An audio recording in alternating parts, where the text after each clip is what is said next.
I think it's safe to assume that most people in America have seen at least one episode of Futurama. First airing in 1999 on Fox, the show would unfortunately have their time changed constantly during the first 4 seasons. As a result, the show's performance obviously suffered. Shows like King of the Hill, which I made a video about, link in the description, Family Guy, and The Simpsons all had more commercial success despite competing for the same market. In hindsight, knowing that Futurama was pretty unsupported by their network compared to their competition just leaves you to wonder what could have been. Before I get into the video, I'm going to give a rundown of the plot and the main characters for anyone who needs a refresher. I don't want to spoil too much, so I will only mention a few episodes and no major plot points, so anybody can watch it on their own time, should you choose to.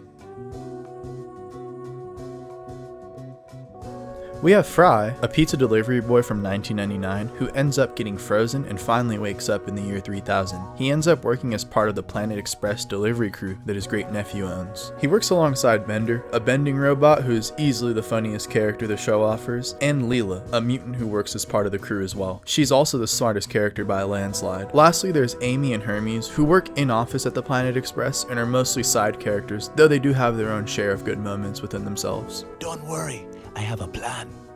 I'm going to jump! No! Do a flip! The show follows Fry, Bender, and Leela on their deliveries through the universe, with Fry as the main character. You get to see him adjust and react to the changes of the world while trying to start his new life. But I'm going to be completely honest, I made it seem a lot more dignified than Fry really is. Fry's kind of a loser, and he's pretty stupid if we're being honest here, so he's pretty relatable, which makes him an excellent character really.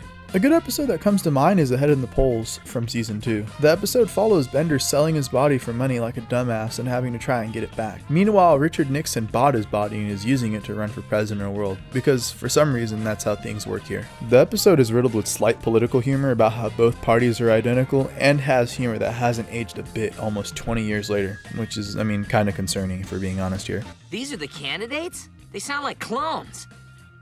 Wait a minute. They are clones. Don't let their identical DNA fool you. They differ on some key issues. I say your 3-cent titanium tax goes too far. And Nixon getting elected president anyways. The way the episode goes over the top about Nixon and how stupid Fry and Bender are is a mix that really keeps you glued to the screen the whole episode. Another memorable episode was Xmas Story, also from season 2. Fry wants to get Leela a Christmas present after he finds out she's an orphan and feels bad for her. Unfortunately for him, Santa's a bloodthirsty robot that kills anybody they see because everyone is on his naughty list. Once again, I don't make the rules here. Meanwhile, Bender is getting wasted at a liquor kitchen for homeless robots. Fry gets Leela's present, but in dipshit fashion, he loses the bird he got and eventually runs into Santa while trying to catch it. They end up kicking Santa's ass, and it's kind of warming to see the characters spend Christmas together. And I'd be remiss if I didn't remind you that Zoidberg is the only person that was not on Santa's naughty list that year.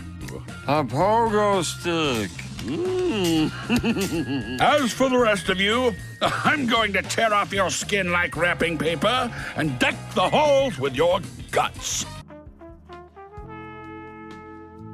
Futurama's episodes are the perfect mix of kind emotional moments and dry humor. The characters are well-rounded and never lack their funny moments. The show serves as a loose analogy for trying to adapt to an always changing world, and Fry is the perfect guy for the job. He has a good heart and he does what he can to be a good person no matter how stupid he is. Sometimes it's nice to see a moron like Fry be happy and think, well, if he can be happy, so can I. If you haven't already watched Futurama, I highly recommend it. It's sad to know that the show never got the success that it truly deserved, but we can try to do it justice by streaming and enjoying Futurama for years to come. The characters all provide great humor and plenty of great qualities to love. They're all unique, and for all you know, you might love it too. Thank you for watching and have a great day.